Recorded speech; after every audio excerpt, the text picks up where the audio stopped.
Hi, thank you for joining me. I want to speak about the CLT exam because I spoke about it in Hebrew, so I want to speak about it in English either and say what's my opinion about it in short because I didn't take the exam, I didn't study for it, I don't know exactly how to study for it. So just in essence, by what I've seen from few questions I tried and what I learned from reading about it, the essence of it is very smart. The idea that an exam shouldn't only test how sharp you are on spot in the exact time of the test, but pre-knowledge, testing for knowledge that you already have in classics is a very good idea. I want to say the classics they chose, if I understand correctly, are not my cup of tea. They chose Thomas of Aquinas, they chose the Pope. I don't remember what pope, but one of the last popes, which is great. I mean, I don't disrespect. I love and respect and cherish the Christian beliefs, but for me as a Jew, it's a problem to expect this pre-knowledge exactly. I mean, I study Maimonides. I don't expect anyone in the United States to know Maimonides by heart. And like, what do you know about? Quote me the exact words of Maimonides. I don't know because I'm not a Jew. Okay, so I don't know because I'm not a Christian. I want to know Thomas of Aquinas, and I want to know what the Pope says, but it's important to me because today I'm not merely a Jew. I'm also a little bit. I'm a world citizen. Okay, I want to know things like this, but it's not exactly my high school education or my college education. Okay, I did do a few courses in college, so I don't know Thomas of Aquinas. So this is the question of.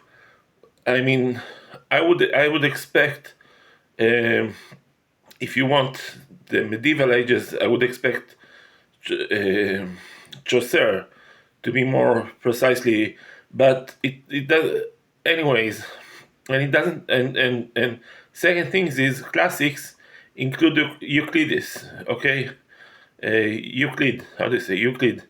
And Archimedes. Classics include Newton and Galileo Galilei. Classics include all the classics of physics and mathematics, and not just the classics of humanities.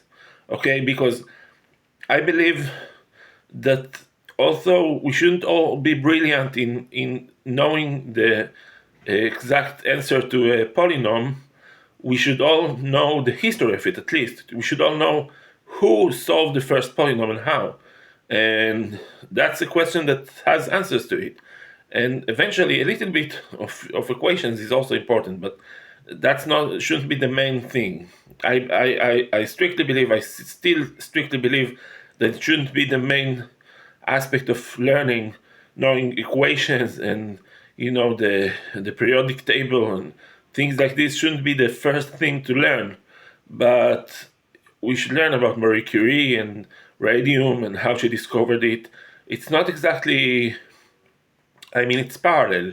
It's not exactly the same thing as learning the exact number in the periodic table and what it means, the atomic number, and it's not the same. Okay, in early ages, we are speaking about early ages because eventually, in age 40, which is my age, you expect someone to know and learn a little bit more about. About the details. Okay, you expect in age 40, you expect someone to know the exact atomic number he speaks about. What's the atomic number of radium? If you don't know this by heart, then what do you know? But not in early ages. So when I say that classics should be the basics, I don't mean the classics of humanities. I mean classics. I mean knowing Euclid and Archimedes, knowing Newton and Galileo Galilei, knowing it better than the final answers to the math equations of the most advanced calculus. I don't know what um, questions. So not knowing the answer to these questions is not exactly what someone should be tested about in the SATs. It shouldn't be the SATs, it should be the CLT, but not the CLT that's currently I mean, it should be revised to include people that are not Christian.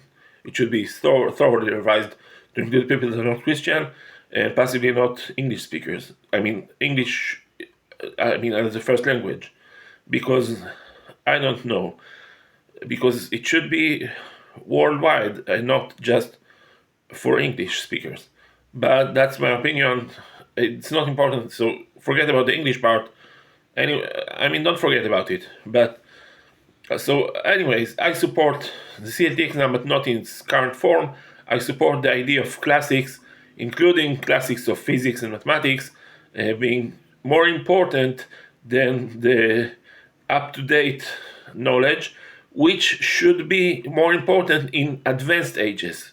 In age 40, you expect someone to know the advanced knowledge of his as a prerequisite for the advanced knowledge of his area. Okay, and I try, because I'm much into politics. I try now to really get into Hegel and Rousseau and political thinking, political thought.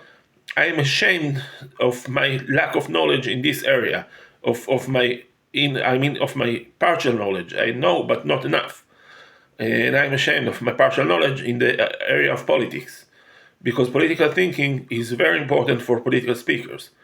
And I speak politics, although I always deny it and say that I don't speak politics and I'm just a simple, humble man. I speak politics. So knowing political thinking, political thoughts is very important. And I will try to learn a little bit of math either, but I admit that's not my main area of interest. But not knowing the main political thinking of your time for a political speaker is a problem, is a big problem.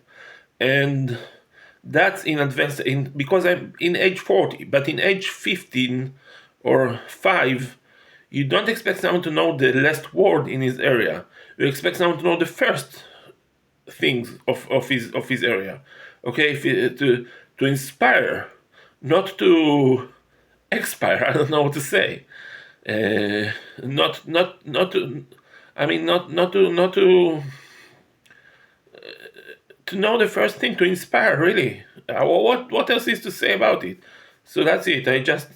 I said it in Hebrew, and I guess I said it in lengthier way in English, and maybe more interesting, I hope. So thank you for listening. And anyway, that's what I have to say about this. Thank you for listening, and have a nice day.